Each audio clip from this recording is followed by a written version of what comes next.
kasi hindi mo kinulusan eh. So, may side hustle ka man, may 9 to 5, may business ka man, nasa iyo pa rin eh.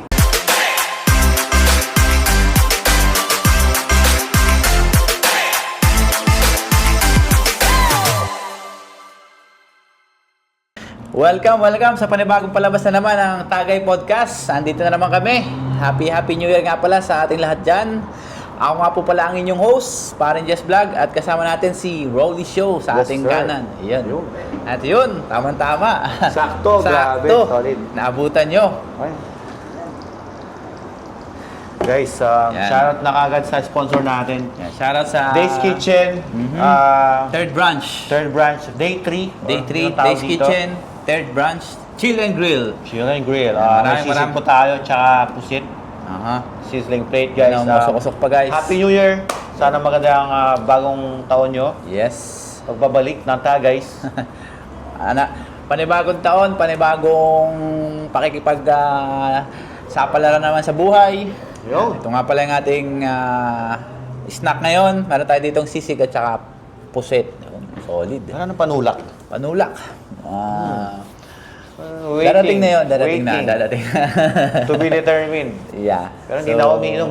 Parang just, yun na ating New Year's resolution Oh ko yeah, parang ako din eh. Parang madalas na napainom this 2025 eh. So, parang nalilas na rin yung pag-iinom ko nung parang ano ba? Parang napagrabe yung inuman natin nung mga nakaraang taon. Parang maganda atang New Year's resolution. Yeah, yun. tingin nyo guys, maganda ba yung New Year's resolution na naisip namin? Or better yet, kung may New Year's resolution man kayo, Ayun. comment down below. Yes, comment down below. Guys, okay, parang just anong topic natin? Anong dala mo sa atin? Anong pag-uusapan natin? Madami akong mga bit-bit dito ngayon. Ayun. Kasi guys, actually hindi namin pinag-uusapan yung maging topic. Oo, Talagang susurpresahan namin yung sarili namin. Ako, hindi ko alam kung anong magiging topic namin, pero siyang may baon. So, okay. Yan, simulan na natin, parang Jess. So ito yung baon ko ngayon guys, unang tanong or topic namin ngayong episode. Side hustle dito sa Canada. Yun. Gaano nga ba ka-importante yung side hustle? Yun, gaano ba ka-importante ang side hustle dito sa Canada guys? O Rolly Show, ikaw ba? Ano ba ang ano mo doon? Side hustle. Side hustle. Sa mga nakikinig man sa Pilipinas. May mga naging side hustle ka ba dito bukod sa full-time job mo dito sa Canada? Pag-usapan natin yan, pero Ayun. before that, pag-usapan natin kung gaano kahalaga ang side hustle dito sa Canada. Specifically dito sa Toronto. Oo. Alam mo naman parang Jess, di ba? Napakamahal ng mga renta. Yes, tama napakamahal ng mga bills, ng mga bayarin. Everything. Ganyan. Everything. Lahat ng kilos mo dito, chiching, may tax eh. Aha. Di ba? So, Height na lang natin yung hindi tumataas. Yeah. Lahat going up eh. oo, So, grabe. Tsaka dito sa Canada, yung culture talaga dito, trabaho. Hindi Yes. ka pwedeng tumambay. Hindi ka pwedeng tumigil kasi yung bills hindi Tuloy-tuloy. tumitigil eh. Tuloy-tuloy, Kumbaga, oo. Kaya hindi nga- natutulog. Kaya may meme nga sa Facebook, may nakita akong meme na parang sabi na lahat ng mga taga Toronto is either may side hustle or may ginagawa pa maliban sa trabaho. Yes, tama yan, tama. Kasi minsan hindi na enough yung main job para masustentuhan yung buhay dito eh. Yung mga monthly bills, Oo. kulang na kulang eh. Mm. Sa taas ng mga renta, Oo. mga bilihin, groceries. Yeah. Talagang kailangan mo talaga ng extra income or extra job or part-time. Oo, Kung tama. wala kang makitang side hustle, maghanap ka ng mga parang part-time Pero, after ng full-time. Sa tingin ko parang just the reason na nagsaside hustle yung mga Pilipino, mga tao parang may parang gusto nilang may future silang maging business eh. Alam mo Oo, yun? Parang ano. yun yung path nila. Yung so first step, mag-side hustle muna sila. Parang yun yung nakikita ko kaya ba't sila nagsaside hustle. Kaysa sa, tama nga, pwede ka naman mag-double job. Yes. Or, ano mo yun, pwede ka na lang Pero na nga, nandun ka lang, work pa rin eh. hanggang doon ka lang. Oo. Wala ka. So, sabi nga nila, dito sa Canada, land of opportunity. Kaya nagsaside hustle mga tao dito. Oo. So yun, masagot yung tanong mo kanina, sa mga side hustle, madami yung naging side hustle. Kasi Madami. hanggang ngayon, ginagawa ko pa rin yun eh. Yun, ano Kasi ba yung mga naging side hustle mo dito? Madami. Maliban sa photography, tsaka videography, mga design, mga events, maliban dyan, madami akong pinagdaanan din dati. Na-try ko magkaroon ng merch, nagbebenta ako ng t-shirt, nagprint ako, screen printing, ganyan. Heat press, tsaka Heat yung press. tawag din yun, ang tawag dun? Basta yung material, yung kalimutan ko ng pangalan nun. Anyway, so nagbebenta ako ng mga t-shirt, ganyan. More about sa clothing. Clothing talaga. Clothing. Clothing yung nagsimula. Mhm. And then, naging ano rin ako, reseller din ako. Yung Aha. pupunta ako sa Winners, sa Value Village, tumitingin ako ng mura, mga vintage, tapos ibebenta ko Okay. sa online, ganyan, Facebook Market, ganyan. And then, napunta rin ako sa ano, may times din na pumunta, nagbenta rin ako ng pagkain, lumpia. Specifically, Lumpia. yung Rollies Rolls na sinasabi. Ayan, guys. yun na, ito Ayun, na ang yun na hinahanap yung kong panulak at saka... Panulak, guys, Bay, fancy. pwede ba maka-request ng ano, ng pangsundot dito? At saka, kuya, Ayun. ano yung pangalan itong dalawang Oo, drink? ano pala to? yung pangalan nito? Pineapple basil at saka strawberry lemonade. Oh, yun. Ayun. Pineapple basil at saka, ano daw to? Pink lemonade. Pink lemonade. Ayun, grabe. Grabe Ito na yung baso. ano, yung ni-request mo na panulak. Tagay muna tayo. Ayun, ito ang pinakamahalaga sa lahat. Oo. Cheers to that. Napaka-healthy naman ang ating iniinom ngayon. Hindi no? namin sasabihin kung may alcohol, ano to. Nasa inyo na yan, manghula. Okay? Gawin natin tong ano. Yan, sisig. Yun, so yan, pinag-usapan nga natin, side hustle kanina. Yun, madami Side ako hustle. naging experience na I think everyone, meron mga side hustle talaga. Wala akong kilala na parang hindi nag-ano. Or either side hustle o may extra part-time job, parang ganun. Oo. Lalo na kung talagang, yung yung pag-iisip mo is talagang na. Saka, dito sa Canada kasi may ring malaki sweldo mo. Ma-offset din ng lifestyle eh. Sabi natin, nag-earn ka ng 100K. Gar, wala ka namang kilalang 100K na nasa apartment lang. Usually, 100 yung kita mo, bibili ng bahay eh. Oo. Di ba? Kung may pera ka, bibili ka sa sasakyan eh. So, parang, kumbaga, malaki ang kinikita mo, malaki rin yung expenses mo. Yeah. So, Paglaki ng kita mo, paglaki rin ng expenses mo. Oo. Di ba? So, wala kang makikitang ganun eh, yung practical na malaking kita. Kasi, Oo. of course, kailangan mo rin mag-enjoy, di ba? Oo. Kailangan mo rin enjoy yung kinikita mo. Kasi kailangan mo rin gastusin. So, Hindi mo pwedeng hindi mo gastusin kasi kailangan mo talaga. kailangan mo talaga. Hindi naman, wala naman libre. Kaya nga, wala naman libre, di ba? So, yun. At habang tindikman natin to, ikaw parang guys, matanong kita. Ano yung mga naging side hustle mo? Sa maliban sa Trabaho. obvious, ano pa yung mga nagsimula ka na mga hindi alam ng tao? Madami rin akong mga naging side hustle dito. Yung unang naging side hustle ko dito is doon ako parang doon ako nagka-confidence sa sarili, na makipag-usap sa mga tao, na naalis yung mahihayin. Napaka-mahihayin ko kasi dati. Ano to? Ito yung Lomi. Oh. Nung nag-pandemic nga. Nagluluto ako ng pagkain sa bahay. Aha. Yun, binebenta ko sa mga kaibigan. Yeah. Parang extra habang nasa bahay. Oo.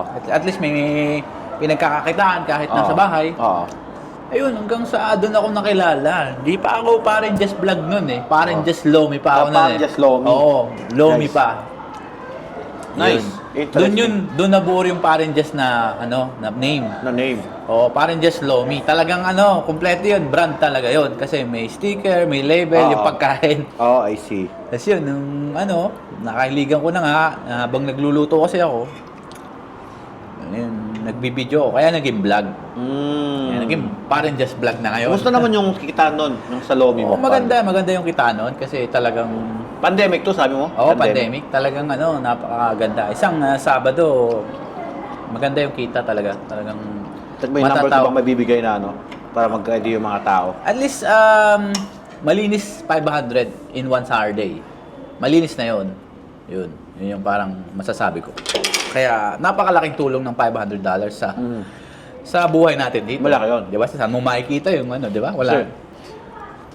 May babase natin sa minimum wage.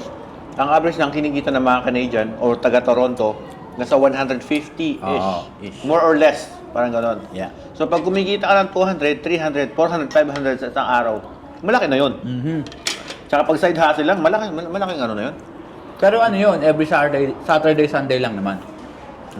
Hindi everyday. I see. Okay. Tapos yun, bukod doon, madami pa akong pinaggagawa na naging side hustle. Nagbenta-benta ako ng kung ano-ano, ng mga frozen goods, ng mga, mga hotdog, longganisa. Ano po ba yung mga pinagbebenta ko? Nagbenta rin ako ng mga t-shirt. Yung mga printing na mga about sa, sa akin, mga kalasinggero dati. ayun, hanggang saan nakilala ko na nakilala din doon. Hanggang napakadali na lang sa akin nung ano kasi may base customer na ako eh. Sabagay. Every time na mag-post ako sa social media, Na-transition mo na lang. oo. No? Napakadali ko nang mag-ano ng customer. Tapos yun, naging ano na rin ako, naging confident sa sarili. Na, parang nawala yung hiya ko ba? Kasi dati napakamahiyain ko talaga. Kaya nga marami nagtataka mga kaibigan ko na, Oh, ikaw na pala yan. vlogger ka pala, napakamahiyain mo dati. Hindi ka naman na-imik sa mga gatherings, gano'n. Feel ko doon nabibuild yung character sa mga side hustle, sa mga ano yung ginagawa natin eh. Kasi kung mag-stick ka lang, example lang. Hindi ko sa sinasabing yung mga factory worker ay na hindi ko sila dinidegrade. Pero pag nasa isang establishment ka lang na hindi na-develop yung English mo, example, Yeah. hindi ka talaga mag-grow eh, no? Oo, Hindi ka parang- talaga matututo eh. Let's say, kung nasa isang factory ka, pero Pilipino yung mga kasama mo. Wala, kasi yung- Pilipino lang din Oo. yung usapan nyo. Oh. Yeah. So, kaya Tama. ako nasanay din ako kasi dati, hindi rin ako magsalita ng English, confidence. Oo. Nung nagtrabaho sa isang na hindi mga Pilipino yung kasama ko, yun. Doon ako na nasanay din na makipag-usap sa tao, na wala rin yung hiya ko kasi yung iba hindi rin marunong mag-English eh. Oo. So, parang pares lang kami. Pare-pares kayo. Ba't ako may hiya, di Oo. ba? So, yun yung inisip ko. Hanggang kahit ano lang, kahit mali-mali, basta nagkakaintindihan. Napansin ko rin yan kasi nag-work din ako sa mga production. Oo. Alam mo yun, yung nasa likod ka lang, ganyan. Although maganda yung kita, pero yung parang hindi ka hindi ka nahahasa eh. Na parang hindi ka Parang kumbaga, stuck ka lang dun eh, Oo. na walang walang growth, Oo. ba kumbaga.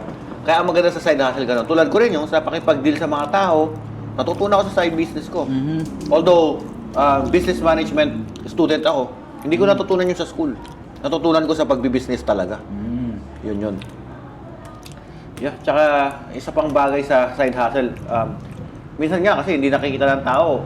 Although may extra income nga, doble, triple naman yung effort. Yeah. Di ba? Para lang maka-extra. Oo. Di ba? Parang Kasi di ba sabi mo, malinis na 500. Pero syempre, gumastos ka, nagtrabaho ka rin, Oo. nagluto ka. Di ba? Yung pagod mo parang doble, triple eh. Oo. Kasi mamamalengke ka, lahat gagayatin mo, Oo. yung mga ingredients. Talagang effort, todo Oo. effort ka rin. Hindi Oo. basta nakuha mo ng quick, easy yung 500. Hindi ganun kadali. Oo. Pero yun nga, sabi nga, kailangan talaga. Ganun talaga yung buhay. Kahit kahit mahirap, ano man yan, basta kumita, Oo. go lang ng go. Speaking of kumita, ano yung may mga ka ba, naging 9 to 5 ka ba na parang, na hindi ko alam, 9 to 5? Oo, na mga naging work mo na, Before, yeah. magbigay ka ng example na hindi ko in-expect ka. Trabaho dati sa McDo. Mm. Yun, bagong dating ako dito. So, mostly mga fast food. Fast food. Swiss Chalet, McDo. Gano'n. Madami. Church Chicken, yung pinakaunang church chicken dito sa Canada. Nag-work ka doon? Oo, doon sa Kill and Dapperin. Yun yung pinakaunang church chicken franchise. Kasi US based. Oo. So, yeah, sila yung una doon. I Doon. see. Yung kararating ko lang dito, na kapag trabaho lang, mga ilang buwan lang din. Tapos yun. Tapos, tumagal talaga ako sa sa Ripley's Aquarium. Doon ako, I think around 7 years ako doon nag-work. Yeah. As a housekeeping. Yeah. Yan. Like janitor sa tagalinis, tagapunas ng mga salamin. Yeah. Ayun, yun yung mga nagkitrabaho dito. Pero masaya rin. Gusto ko rin yung ginagawa ko doon kasi talagang Experience din eh. Oo, experience. Saka hindi ka maboboard kasi ang daming mga turista, lalo na mga kababayan natin taga iba-ibang lugar. Nakakausap ko sila, parang ang nagiging lang ako doon eh. Parang hindi nga ako housekeeping, parang nagiging tour guide nila ako. Dito magandang isda, parang ganun ba. Lakad lang ng lakad, parang naaaliw ka. Yeah. Interesting. Ayun yung mga, doon ako tumagal. 7 years ata ako doon. 7 years ka doon? Oo. Wow. Kaya lang naman ako doon, nung nag-pandemic, di ba? Siyempre, unang magsha-shutdown yung mga tourist spot. Kasi nga, bawal yung mga sa mga tao, di ba? Ayun. Sorry. Ako naman, first na trabaho ko, naalala ko, KFC. KFC. Anong mo doon? Sa back or sa Sa likod harap? ako, nagaluto ako ng manok. Doon. Yun, madami akong natutunan, madami akong natutunan mga lesson na nagamit ko rin sa mga sumunod kong trabaho. Yun. Tsaka the reason na sa Pilipinas kasi pag sinabing yun yung work mo parang kinakaya. Dito kasi Wala eh. Walang ganun-ganon. Oo, walang ganun. Kung kailangan mong kumita, walang hiya-hiya dito. Kahit ano pa yan. Kahit ano pa yan. Kasi dito, yung bilis naman, di naman sila wala namang bilis na nahihiyang singilin ka eh. Oh, di ba? Ba't ka mahihiyang magtrabaho, di ba? Yeah, tama. Hindi Yun naman yun sila eh. nahihiya. Oo, di sila nahihiyang maningil eh. Di ba? Ba't ka mahihiyang kumita ng pera? Lalo na yung credit card. Yung credit card, Ano ka lang, i-remind ka lang. I-remind ka lang, oo. Your due date is on 15. Oh. Pero before that, parang just napapasarap yung anong kain natin. Mhm. At saka yung kwentuhan natin. Tagay muna tayo parang just. Tamang-tama yung ano natin. Yun. Tama to, pangbalanse sa mga snack natin. Pero di pa rin namin sasabihin kung may alak to o wala. Hulaan nyo na lang. Hulaan nyo na lang.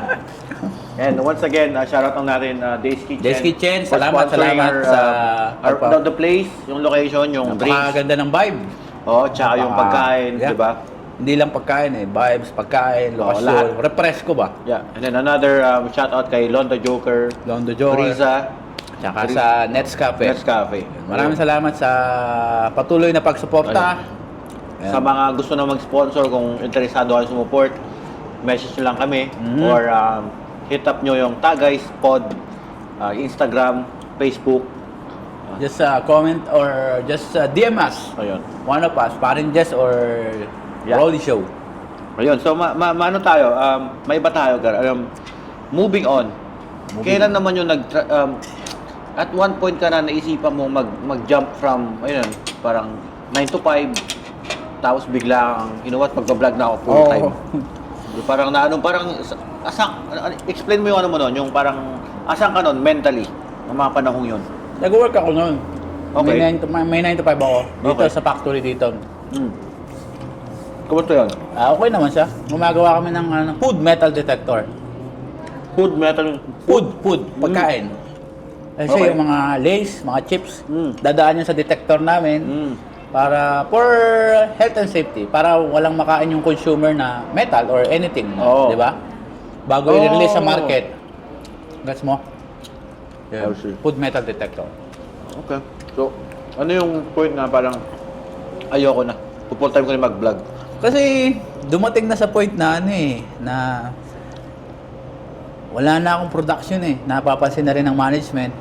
Kasi nakapokus talaga ako sa pag-edit kahit nasa work ako. Oo. Nag-e-edit ako sa washroom para alam mo yun talagang, yung isip ko nasa, okay na ako mag-edit. Alam ko pumunta ng washroom para makapag-edit, makapag-upload today kasi wala pa akong upload. Parang ganun ba? Yung palaging pagkakadala. Wait lang. So, nung parang just Lomi, tapos nag-video ka nun, doon yung naging parang just vlog. Oo.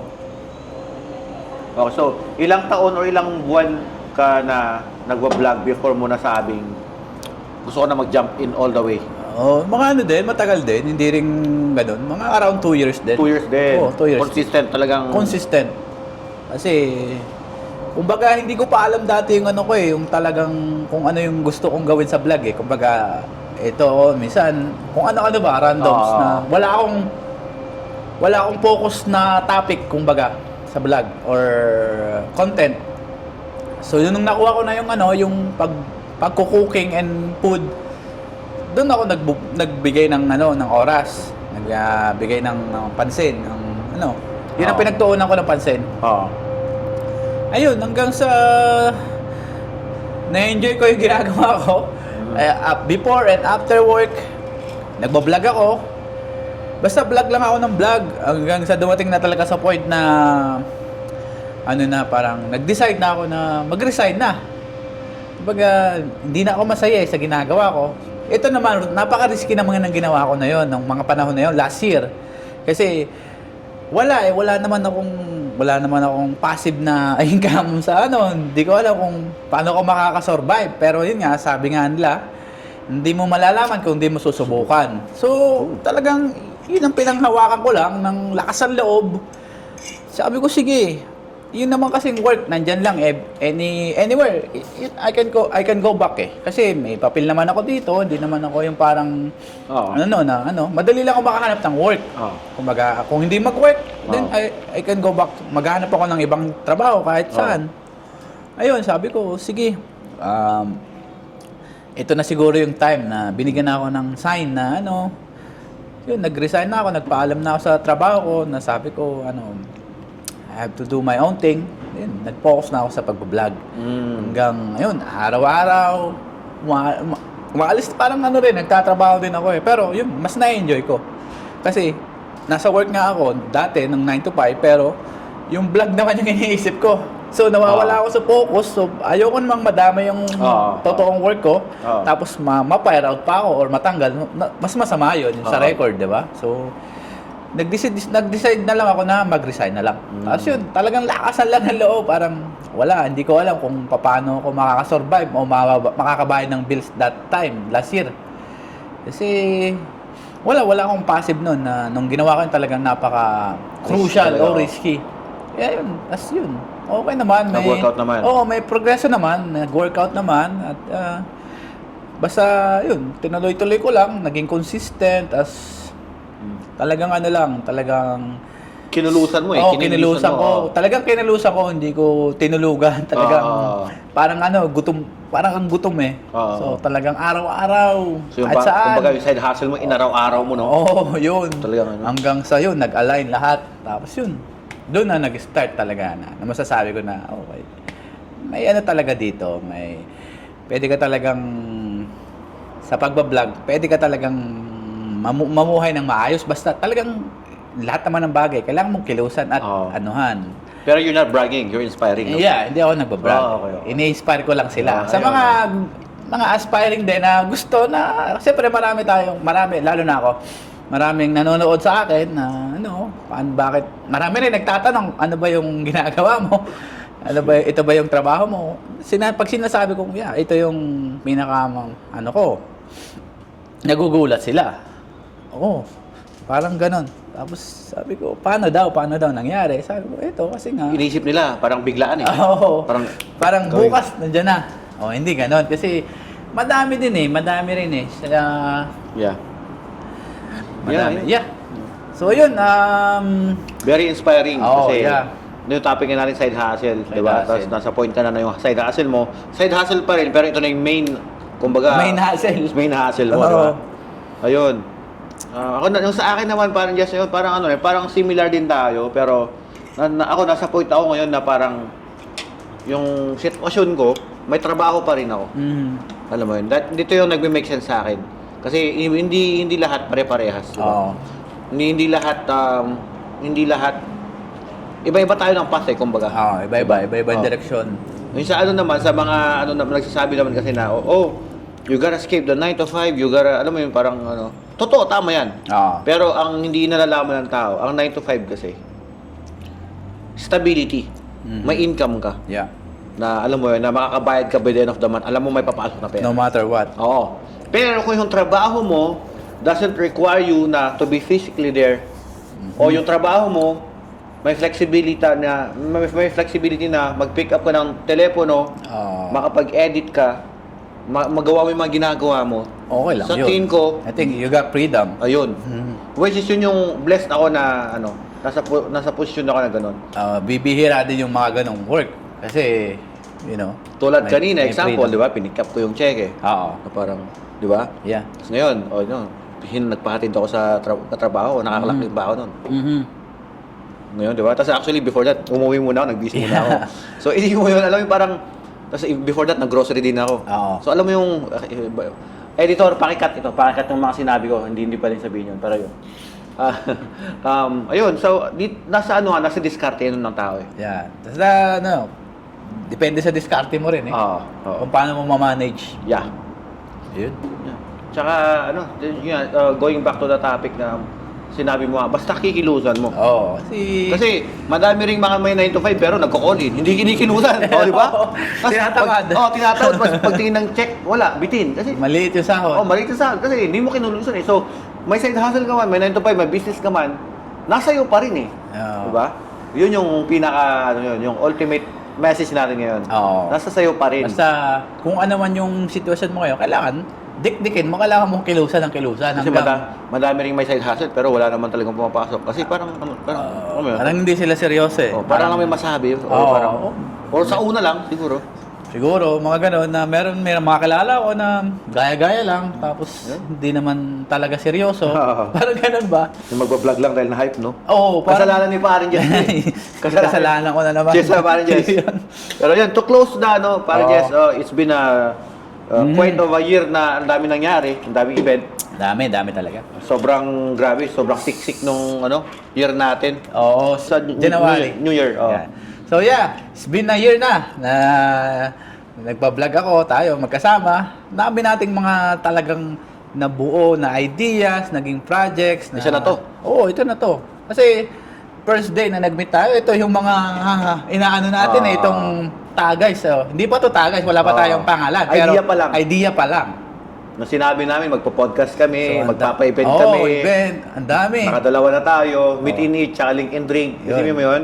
Ang dami mga nangyari sa buong taon. Isipin mo kung paano, kung i-documentary natin yon, pag duduktong-duktongin natin yung mga naging projects natin, naging event, napakagandang story din, ano? Ayun. So guys, yun ang episode natin for today's Ayun. Happy New Year once again. Kung may mga ideas man kayo, comment lang kayo. Pwede PM nyo i-suggest. Ayun, suggest kayo nung anong pwede namin pag-usapan. Oo. Sa mga restaurant na nanonood dyan, kung gusto nyong lumapag kami, ayun, message lang kayo. Pwede nyo kaming imbitahin at pwede rin kung meron kayong place na we can sit down and Ayun. we can use your place to film this podcast. Yeah, we can come to your restaurant Ayun. or space. Tsaka kung gusto may mag-guest pala. Yes, kung may gusto ring mag-guest sa aming podcast, open po kami. Just comment down below. Napaka-simple lang. And we will respond. Ayun. Yun. Ayun guys, another episode. Guys, dito sa Days Kitchen. Shoutout ulit. Yeah, sa, big shoutout sa Days Kitchen family. Napaka-solid nyo. Thank you so much palagi. Yan, kita nyo naman. Nilapagan pa tayo ng mga kanilang pulutan. Napaka-solid ng sisig. Tsaka yung kanilang squid. Plus, meron pa tayong pangontra, pangontra umay. So, Ayun. talagang perfect sa ating Tagays episode ngayon. Alright, sa mga nagsusubaybay, subscribe. Yes, huwag At, niyo kalimutan mag-subscribe sa aming Socials. channel. Oho. Diyan lahat. Yep.